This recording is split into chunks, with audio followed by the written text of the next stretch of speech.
দিনটা ছিল শ্রাবণ মাসের প্রথম সোমবার।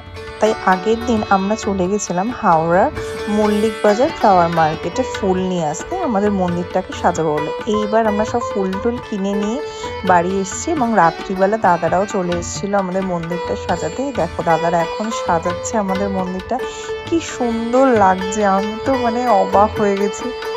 তো খুব ভাল লাগছিল আমাদের মন্দিরটা সাজিয়ে। তোমরা আমাকে জানিও এই মন্দিরটা কেমন লাগছে। অ্যাকচুয়ালি আমাদের বাড়িতে প্রত্যেক বছরই এই পুজোটা হয়ে থাকে শ্রাবণ মাসের প্রথম সোমবার দিন।